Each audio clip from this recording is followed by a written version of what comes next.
नमस्कार, मी नेहा. आरआरसी नेटवर्कच्या लेटेस्ट बातमीपत्रात आपले स्वागत. अशा आहेत आजच्या हेडलाईन्स. हेडलाईन्स प्रस्तुत करता Marcus the readymade multibrand showroom. सर्वोत्तम quality, fresh stock, latest designs, reasonable rate. LRT college road, Raghuvanshi मंगल कार्यालय के बाजू में, अकोला. व्यापाऱ्यांच्या फायद्यासाठी CCIचे धोरण. शेतकऱ्यांच्या प्रश्नावर खासदार धोत्रे होतील काय आक्रमक.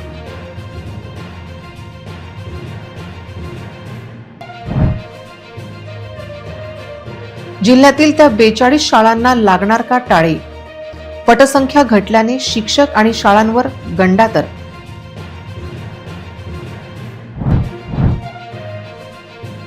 भाजपपेक्षा अधिक जागा जिंकण्याचा शिंदे सेनेचा प्रयत्न.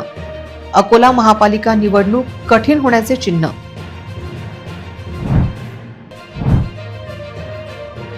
उघड्या नाल्यांचा प्रश्न पुन्हा ऐरणीवर.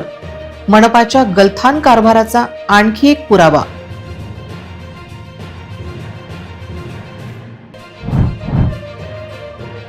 पहाटेच्या गारव्याने अकोलेकर झाले गारेगार. थंडीचा जोर वाढल्याने सामान्य नागरिक झाला त्रस्त. आता सविस्तर बातम्या. कॉटन बेल्ट म्हणून ओळखल्या जाणाऱ्या अकोला जिल्ह्यातील कापूस उत्पादक शेतकऱ्यांसाठी भारतीय कापूस महामंडळाने थट्टा केल्याचे स्पष्ट झाले आहे. कापूस खरेदीच्या जाचक अटी आणि तूटपुंजा मर्यादेमुळे आधीच अडचणीत सापडलेल्या शेतकऱ्यांसाठी CCIने केलेली दरवाढ केवळ 57 किलोची असल्याने शेतकऱ्यांमध्ये तीव्र रोष व्यक्त होत आहे. खारपान पट्ट्यातील शेतकऱ्यांसाठी कापूस हे मुख्य पीक आहे. यावर्षी CCIने प्रति एकर कापूस खरेदीची मर्यादा फक्त 5.60 क्विंटल ठेवली होती, ज्यामुळे शेतकऱ्यांनी मोठ्या प्रमाणात तक्रारी केल्या होत्या. जुनी मर्यादा ही 5.60 क्विंटल प्रति एकर होती, तर नवीन मर्यादा 6.17 क्विंटल प्रति एकर होती. इतकी आहे. याचा अर्थ CCIने ही मर्यादा केवळ 57 किलोने वाढवली आहे. कृषी विभागाने उत्पादकतेचा नवीन अहवाल सादर केल्यानंतर CCIने ही वाढ जाहीर केली असली तरी अकोला जिल्ह्याच्या तुलनेत ही वाढ अत्यंत अपुरी आहे. CCIने लादलेले निकष शेतकऱ्यांच्या मुळावर उठले आहेत. बहुतांश कोरडवाहू शेतकरी प्रति एकर 10 ते 15 क्विंटल कापसाचे उत्पादन घेत असताना CCIची 6.17 क्विंटलची मर्यादा त्यांच्यासाठी अन्यायकारक ठरत आहे. या जाचक अटींमुळे शेतकरी नाईलाजाने आपला कापूस खासगी बाजारात विकावा लागत आहे, जिथे त्यांना 6,500 ते 7,000 रुपये प्रति क्विंटल एवढा कमी भाव मिळत आहे. CCIने मागील वर्षीप्रमाणे प्रति एकर 12 क्विंटलनुसार कापूस खरेदी करावी अशी शेतकऱ्यांची अपेक्षा आहे. खासगी व्यापाऱ्यांच्या फायद्यांसाठी CCIचे धोरण असून शेतकऱ्यांची होणारी लूट थांबवण्यासाठी व हक्काचा संपूर्ण कापूस हमी भावात विक्री करण्यासाठी खासदार शेतकऱ्यांच्या मदतीला धावतील काय असा प्रश्न विचारला जात आहे. जिल्ह्यातील 42 शाळांमध्ये पटसंख्या कमी असल्याचा अहवाल शिक्षण विभागाने पाठविला आहे. शाळा बंद करण्याचा प्रस्ताव जरी शिक्षण विभागाने पाठविला नाही तरी देखील या शाळांवर व त्या शाळांच्या शिक्षकांना गंडांतर येण्याचे चिन्ह निर्माण झाले आहे. जिल्ह्यातील अनेक प्राथमिक शाळांमध्ये विद्यार्थ्यांची संख्या अत्यल्प असून काही शाळांमध्ये एकच विद्यार्थी शिल्लक आहे. पटसंख्या 0 ते 5 पटसंख्या असणाऱ्या शाळांची माहिती शिक्षण उपसंचालक कार्यालयाकडून प्राथमिक शिक्षण विभागाला सादर करण्याचे निर्देश होते. शाळांमधील कमी पटसंख्येच्या शाळांची माहिती शिक्षण विभागाकडून शासनाला सादर केली आहे. जिल्ह्यातील 42 शाळा या कमी पटसंख्येच्या वर्गवारीनुसार असल्याची माहिती आहे. विशेष म्हणजे 0 पटसंख्या असणाऱ्या शाळांचा UDAIS क्रमांक बंद करण्याच्या सूचना आहेत. जिल्ह्यातील 9 शाळांची पटसंख्या 0 असल्याची आकडेवारी समोर आली आहे. काही गावांमधील शाळांमध्ये फक्त 1 किंवा 2 विद्यार्थी शिल्लक असून शाळा बंद झाल्याने त्यांना दररोज वाहतूक भत्ता द्यावा लागणार. 0 ते 5 पटसंख्या असलेल्या शाळांमधील विद्यार्थ्यांचे शिक्षण खंडित होऊ नये म्हणून त्यांना नजीकच्या शाळांमध्ये समाविष्ट करण्यात यावे. स्थानिक भौगोलिक परिस्थितीचा आढावा घेऊन समावेशनाची अंमलबजावणी केली जाईल. जर विद्यार्थ्यांच्या राहत्या गावातून नवीन शाळा दूर असेल तर त्यांना दरमहा 600 रुपयांचा वाहतूक भत्ता देण्याचा प्रस्ताव शिक्षणाधिकाऱ्यांनी शासनाकडे सादर करायचा आहे. कमी पटसंख्येच्या शाळा, जिल्हा परिषद शाळा, 25 नगरपालिका शाळा, 1 विना अनुदानित शाळा, 1 स्वयं अर्थसहाय्यित शाळा, 13 मदरसा, 2 यामध्ये कमी पटसंख्या आहेत. अकोल्यात भाजप मोठा भाऊ की छोटा भाऊ असा प्रश्न महापालिका निवडणुकीनंतर निर्माण होण्याची भीती व्यक्त केली जात आहे. शिंदे सेनेच्या वतीने अतिशय गोपनीय पद्धतीने उमेदवारांची निवड आणि प्लॅनिंग आखले गेले आहे. इतकेच नाही तर भाजपला अकोल्यात छोटा भाऊ करण्यासाठीच्या हालचालींनी वेग घेतला आहे. शहरातील वर्चस्वाची लढाई मानपमान हे अकोल्यात देखील पोचले आहे. अकोला महापालिका निवडणुकीत भाजप मोठा भाऊ म्हणून कायम राखतो काय हे पाहण्यासारखे असेल. कारण राज्याप्रमाणे अकोल्यातील देखील वर्चस्वाची लढाई पेटली आहे. त्याला कारणही तसेच होते. विधान परिषद निवडणुकीतील दारुण पराभवाचा वचपा महापालिका निवडणुकीत स्वतःची रेष मोठी केल्याने होणार आहे याची जाणीव शिंदे सेनेच्या नेत्यांना झाली आहे. त्यामुळे शिंदे सेनेचे नेते कामाला लागले आहे.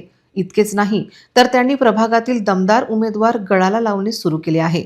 त्यांनी उमेदवारी देत रसद पोचवीत त्यांना भाजप जिथे कमी प्रभावी आहे त्या ठिकाणी उभे करण्यासाठी बळ दिले जात आहे.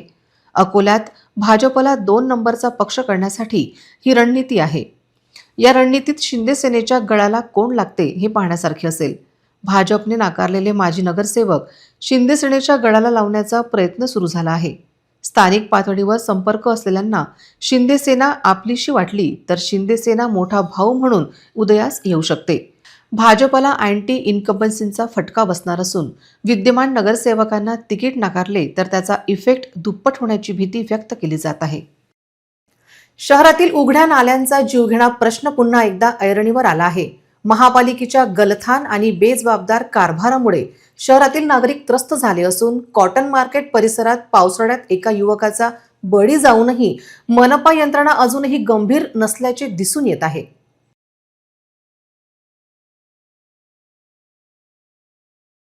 अकोला शहरातील शिवाजी पार्क रोडवरील खुल्या नाल्यांमध्ये एक वळू पडल्याने परिसरात मोठी धावपळ उडाली होती. रस्त्याच्या अगदी बाजूला असलेल्या या नाल्याच्या धोक्याची मनपाने कोणतीही सूचना किंवा प्रतिबंधात्मक उपाययोजना केली नाही. रस्त्याच्या कडेला असलेल्या या नाल्यामध्ये अनेकदा वाहन चालक तोल जाऊन पडल्याच्या तक्रारी नागरिकांनी यापूर्वीही केल्या आहेत. सूचना फलक किंवा संरक्षण कठडे नसल्यामुळे उघडे नाले प्रसंगी जीवघेणे ठरत आहेत. काही दिवसांपूर्वी कॉटन मार्केट परिसरातील एका नाल्यात पडून एका युवकाचा मृत्यू झाला होता. तरीही महापालिका प्रशासनाला अद्याप जाग आलेली नाही. या ताज्या घटनेमुळे नागरिकांमध्ये मनपाच्या कारभाराविषयी तीव्र संताप व्यक्त होत आहे. वळू नाल्यात पडल्याने काही वाहन चालकांना दिसताच त्यांनी तात्काळ अग्निशमन विभागाला माहिती दिली. अग्निशमन विभागाच्या कर्मचाऱ्यांनी तातडीने घटनास्थळी धाव घेतली. वळूला बाहेर काढण्यासाठी कर्मचाऱ्यांनी क्रेनच्या सहाय्याने मोठी कसरत केली. परिसरातील काही उत्साही युवकांनी देखील अग्निशमन कर्मचाऱ्यांच्या मदतीसाठी हातभार लावला. तब्बल काही तासांच्या प्रयत्नानंतर वळूला सुखरूप बाहेर काढण्यात यश आले. या घटनेमुळे शहरातील उघड्या नाल्यांचा धोका पुन्हा एकदा स्पष्ट झाला आहे. नागरिकांनी प्रशासनाकडे तातडीने सर्व उघड्या नाल्यांवर संरक्षण कठडे आणि धोक्याचे सूचना फलक लावण्याची मागणी केली आहे, जेणेकरून भविष्यात असे जीवघेणे अपघात टाळता येतील.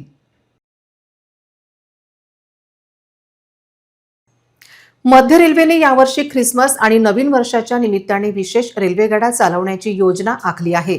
या गाड्या 12 डिसेंबर पासून मुंबई नागपूर मुंबई आणि पुणे नागपूर पुणे या मार्गावर धावणार आहेत. या विशेष गाड्यांमुळे मुंबई पुणे मार्गावरील प्रवाशांना सुविधा मिळणार आहे.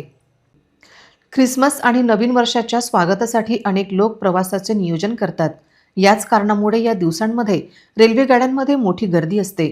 दरवर्षीचा हा अनुभव लक्षात घेऊन मध्य रेल्वेने यावर्षी विविध मार्गावर साप्ताहिक विशेष गाड्या चालवण्याचा निर्णय घेतला आहे. यानुसार गाडी क्रमांक 010005 छत्रपती शिवाजी महाराज टर्मिनस नागपूर छत्रपती शिवाजी महाराज टर्मिनस येथून 12 डिसेंबर 27 डिसेंबर 2025 आणि 3 जानेवारी 2026 मध्यरात्री 12:30 CSMT स्टेशनहून सुटेल. ही गाडी दुसऱ्या दिवशी दुपारी 2 वाजता नागपूरला पोहोचेल. त्याचप्रमाणे गाडी क्रमांक 01006 नागपूर CSMT ही दर रविवारी सकाळी 7:20 नागपूरहून सुटेल आणि त्याच दिवशी संध्याकाळी 6:50 मुंबईला पोहोचेल. ही ट्रेन अजनी, वर्धा, बडनेरा, अकोला, शेगाव, मलकापूर, भुसावळ, मनमाड, नाशिक रोड, कल्याण आणि दादर या स्थानकावर थांबेल. या गाड्या मुंबई आणि पुणे यासारख्या नेहमी गजबजलेल्या रेल्वे मार्गावरील प्रवाशांना मोठा दिलासा देतील. शहरातील रस्त्यावर मोकाट जनावरांचा उपद्रव दिवसांदिवस वाढत असून ये जा करणाऱ्या नागरिकांना याचा प्रचंड त्रास सहन करावा लागत आहे. शहरातील मुख्य चौक, बाजारपेठा तसेच रहिवासी भागांमध्ये गुरं, बैल आणि इतर जनावरे मुक्तपणे फिरताना दिसत असल्याने वाहतुकीला अडथळा निर्माण होतो आणि अपघात वाढले आहेत. मोकाट जनावरांविषयी नागरिकांनी अनेक वेळा महानगरपालिकेकडे तक्रारी नोंदवल्या असूनही अद्याप कोणतीही ठोस कारवाई करण्यात आलेली नाही. अनेकांना या जनावरांमुळे अपघात सुद्धा झाले आहेत. विशेषतः शाळकरी मुले, महिला आणि ज्येष्ठ नागरिकांमध्ये भीतीचे वातावरण निर्माण झाले आहे. स्थानिक नागरिकांनी प्रशासनाविरोधात नाराजी व्यक्त करत तातडीने उपाययोजना करण्याची मागणी केली आहे. शहरातील मोकाट जनावरे पकडून सुरक्षित ठिकाणी हलविणे, जनावरांच्या मालकांवर दंडात्मक कारवाई करणे आणि रस्त्यावरील निगराणी वाढवणे यासारख्या उपाययोजना त्वरित राबवाव्यात अशी मागणी होत आहे. प्रशासनाने या गंभीर समस्येची दखल घेऊन तात्काळ कारवाई केली नाही तर नागरिक आंदोलनाचा इशारा देत आहेत. आता अकोला महापालिका याकडे गांभीर्याने पासून ठोस पावले उचलते का याकडे सर्वांचे लक्ष लागले आहे. जिल्हाधिकाऱ्यांनी रस्ता सुरक्षा बैठकीत महापालिका अधिकाऱ्यांना मोकाट जनावरांचे नियंत्रणावर काय उपाययोजना केल्या याची विचारणा करण्याची गरज आहे. इतकेच नाही तर मोकाट जनावरांचे कोंडवाडा विभाग बंद केला काय याची विचारणा करण्याची गरज आहे. शहरात रस्त्यालगत वाढत चाललेल्या अतिक्रमणामुळे नागरिकांच्या दैनंदिन जीवनाला मोठा त्रास सहन करावा लागत आहे. शहरातील विविध भागात विशेषतः गर्दीच्या रस्त्यावर, फुटपाथ व मुख्य मार्गावर व्यापाऱ्यांनी आणि काही वाहनधारकांनी केलेल्या अतिक्रमणामुळे फुटपाथ, प्रवासी तसेच वाहन चालकाचे मोठे हाल होत आहेत. अकोला शहरात सर्व रस्त्यातच दुकानांची मांडणी, अवैधरित्या लावलेले स्टॉल तसेच मधोमध उभ्या केलेल्या वाहनांमुळे वाहतूक कोंडी वाढत आहे. यामुळे अपघातांची शक्यता वाढली असून अनेक नागरिकांना इजा होण्याच्या घटना घडत आहेत. फुटपाथ पूर्णपणे व्यापल्याने नागरिकांना रस्त्यातूनच चालावे लागत आहे. शाळेत जाणारी मुले, ज्येष्ठ नागरिक, महिला व रोजंदारी करणाऱ्या लोकांना या परिस्थितीचा सर्वाधिक फटका बसतो आहे. अतिक्रमणामुळे आपत्कालीन सेवा वाहनांनाही मार्ग काढणे कठीण होत आहे.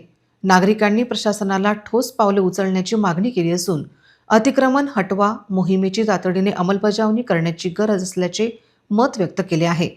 प्रशासनाने प्रभावी कारवाई न केल्यास आंदोलन छेडण्याचा इशाराही काही संघटनांनी दिला आहे. अतिक्रमणामुळे वाढत चाललेला त्रास आणि प्रशासनाची उदासीनता यामुळे अकोल्यातील नागरिकांमध्ये संतापाचा वातावरण निर्माण झाला आहे.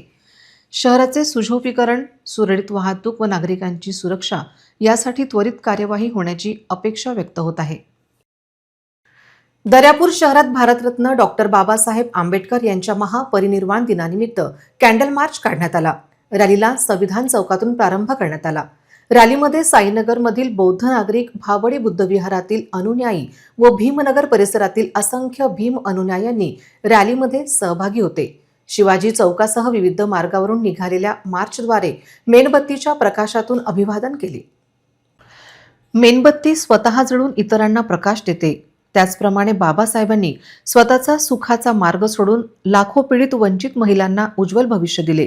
हा संदेश या रॅलीद्वारे देण्यात आला.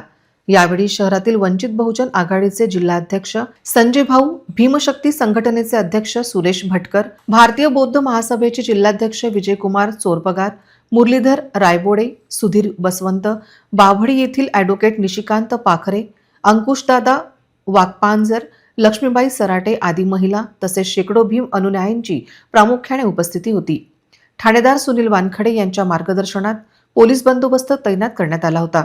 डॉक्टर बाबासाहेब आंबेडकर पार्कमध्ये शहरातील मान्यवरांनी महामानवाला मानवंदना दिली.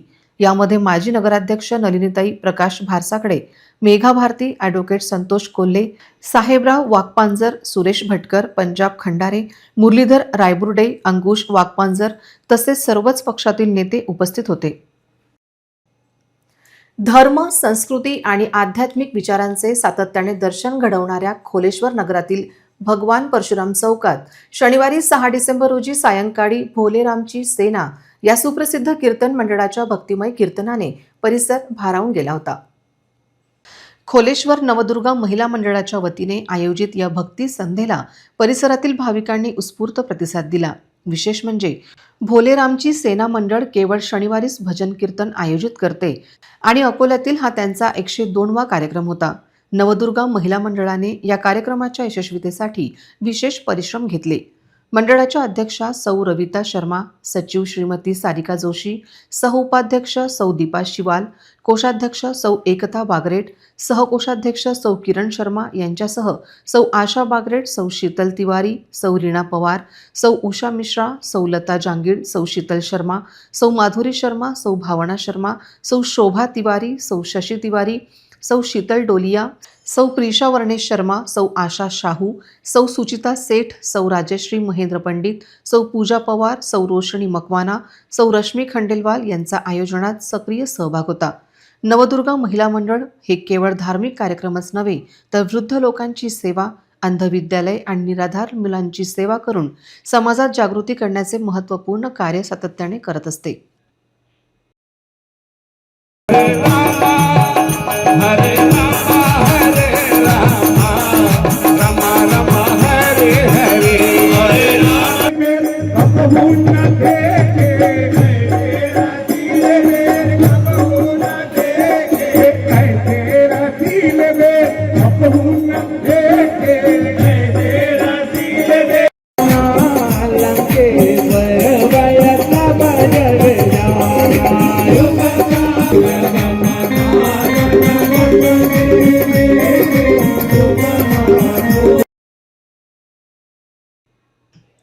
भोलेरामजी सेना हे त्यांच्या 102वा कीर्तन कार्यक्रमात हिंदी आणि मराठी भजनांची सुंदर प्रस्तुती केली. यासोबतच हनुमान चालिसा पठणाने उपस्थित सर्व भाविक अक्षरशः भारावून गेले. संपूर्ण वातावरण भक्तिमय झाले होते. या भक्तिमय कार्यक्रमास माजी नगरसेवक अजय शर्मा, राजस्थानी ब्राह्मण समाज अध्यक्ष विजय तिवारी सहपरिवार उपस्थित होते. तसेच श्यामभाऊ शास्त्री, चुनीलाल शाहू, राधेश्याम शर्मा, महेश बगरेट, श्रीमती सुभद्रा तिवारी यांची विशेष उपस्थिती लाभली. हा कार्यक्रम यशस्वी करण्यासाठी पुरुष विभागाचे मार्गदर्शक ओमप्रकाश बगरेट, अध्यक्ष मनोज शर्मा, उपाध्यक्ष प्रवीण तिवारी आणि सदस्य दीपक तिवारी, विकी तिवारी, वर्णेश शर्मा, आशीर्वाद तिवारी, उमेश तिवारी, रवींद्र शर्मा, रवींद्र चितलांगे, चंदूभाऊ वेलकर, विजय तिवारी, राजेश शर्मा, बंटी शर्मा या सर्व कार्यकर्त्यांनी अथक परिश्रम घेतले. कार्यक्रमाच्या समारोपात मंडळाच्या अध्यक्षा आणि भारतीय जनता पार्टी महिला मोर्चा मंडळ अध्यक्षा सौ रविता शर्मा यांनी उपस्थितांचे व आयोजकांचे आभार प्रदर्शन केले.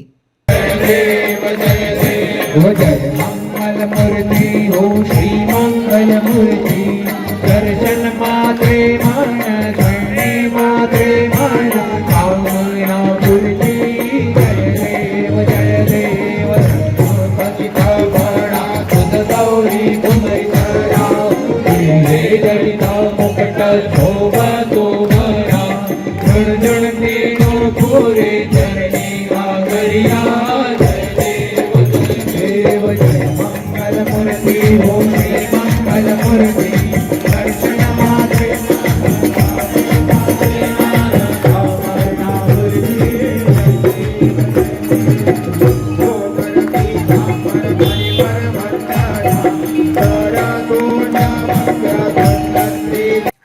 अमरावती येथे 6 डिसेंबर रोजी गुन्हे शाखेचे पोलीस निरीक्षक संदीप चव्हाण यांनी गुन्हे शाखेच्या पथकासह कारवाई केली. नांदगाव पेठ पोलीस स्टेशन हद्दीतील अमरावती नागपूर हायवेवरील hotel rich garden bar and restaurant येथे हॉटेल मालक राज साहू व प्रवीण धुर्वे हे अवैधरित्या कुंटणखाना चालवित असल्याचे दिसून आले. राष्ट्रीय महामार्गावर एका हॉटेलमध्ये कुंटणखाना चालवण्यात येत आहे अशी माहिती पोलिसांना मिळाली. पोलिसांनी खातरजमा करून कारवाई केली. हॉटेलमधील एका खोलीत गैरप्रकार सुरू असल्याची माहिती पोलिसांना मिळाली होती. गुन्हे शाखेच्या पथकाने घटनास्थळी दाखल होऊन कुंटणखाना चालवणारा हॉटेल मालक व दलालासह एका परप्रांतीय महिलेस ताब्यात घेतले आहे. पुढील कारवाई पोलीस करीत आहेत. विदर्भात काहीशी कमी झालेली थंडी आता पुन्हा वाढू लागली आहे. सोमवारपासून संपूर्ण अकोला शहरात कडाक्याची थंडी जाणवत आहे. मिळालेल्या माहितीनुसार उत्तर भारतात पुन्हा कडाक्याची थंडी सुरू झाली आहे आणि पश्चिम दिशेकडून थंड वारे वाहू लागले आहेत. परिणामी विदर्भासह संपूर्ण राज्यात थंडी वाढली आहे. राज्यात गेल्या आठवड्यापासूनच शीतलहरीचा प्रवाह दिसत आहे. राज्यात 10, 11 आणि 12 डिसेंबरला किमान तापमानात घट होईल. या व्यतिरिक्त रविवार 7 डिसेंबरपासून पारा घसरण्याची शक्यता आहे. यावेळी विदर्भ, मराठवाडा, उत्तर महाराष्ट्र आणि कोकणात सर्वत्र थंडीचा प्रकोप अधिक राहील. त्यामुळे नागरिकांनी सावधगिरी बाळगण्याचे आवाहन करण्यात आले आहे. अकोल्यामध्ये शनिवार 6 डिसेंबर किमान तापमान 15.8 अंश सेल्सिअस तर कमाल तापमान 29.4 अंश सेल्सिअस नोंदवले गेले. यापूर्वी 5 डिसेंबरला किमान तापमान 13.60 अंश सेल्सिअस होते. किमान आणि कमाल तापमानातील या घसरणीमुळे शहरवासियांना थंडीचा अनुभव अधिक तीव्रतेने येऊ लागला आहे. प्रशासनाने लोकांना थंडीपासून बचाव करण्यासाठी गरम कपडे परिधान करण्याचे आणि आवश्यक ती खबरदारी घेण्याचे आवाहन केले आहे. या हवामानाचा थेट परिणाम पिकांवर होताना दिसत आहे. विशेष म्हणजे हे हवामान रब्बी ज्वारीसाठी फायदेशीर ठरेल आणि उत्पादनात वाढ होण्याची शक्यता आहे. मात्र कृषी विभागाने या हवामानाचा हरभऱ्यावर विपरीत परिणाम होण्याची शक्यता वर्तवली आहे. हरभऱ्याच्या पिकात रोग वाढण्याची भीती असल्याने शेतकऱ्यांना विशेष काळजी घेण्याचे आवाहन करण्यात आले आहे. पुन्हा एक नजर टाकूया आजच्या प्रमुख घडामोडींवर. हेडलाईन्स प्रस्तुत करता Marcus the readymade multibrand showroom. सर्वोत्तम quality, fresh stock, latest designs, reasonable rate. LRT college road, Raghuvanshi मंगल कार्यालय के बाजू में, अकोला. व्यापाऱ्यांच्या फायद्यासाठी CCIचे धोरण. शेतकऱ्यांच्या प्रश्नावर खासदार धोत्रे होतील काय आक्रमक?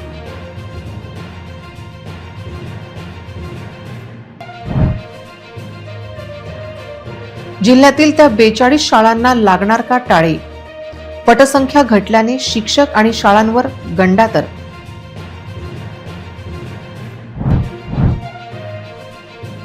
भाजपपेक्षा अधिक जागा जिंकण्याचा शिंदे सेनेचा प्रयत्न. अकोला महापालिका निवडणूक कठीण होण्याचे चिन्ह.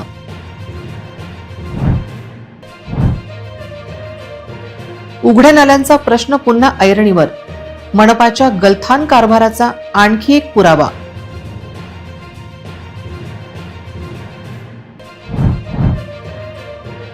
पहाटेच्या गारव्याने अकोलेकर झाले गारेगार. थंडीचा जोर वाढल्याने सामान्य नागरिक झाला त्रस्त. बातम्यांसाठी तुम्ही पाहत रहा RRC news. 2,41,000 दर्शकांनी RRC digital Akola हे युट्यूब चॅनल सबस्क्राईब केले आहे. तेव्हा तुम्ही कसली वाट पाहत आहात? तुम्ही पण सबस्क्राईब करा आणि बेल आयकॉन क्लिक करत RRCच्या बातम्या निरंतर पहा. तुमच्या मोबाईलवर नोटिफिकेशन मिळवण्यासाठी सबस्क्राईब करा RRCचे हे युट्यूब चॅनल. लाईक आणि फॉरवर्ड करा RRC डिजिटल अकोलाचे हे न्यूज बुलेटिन. पुन्हा भेटूया लेटेस्ट बातम्यांसह नवीन बातमीपत्रात. तोवर नमस्कार.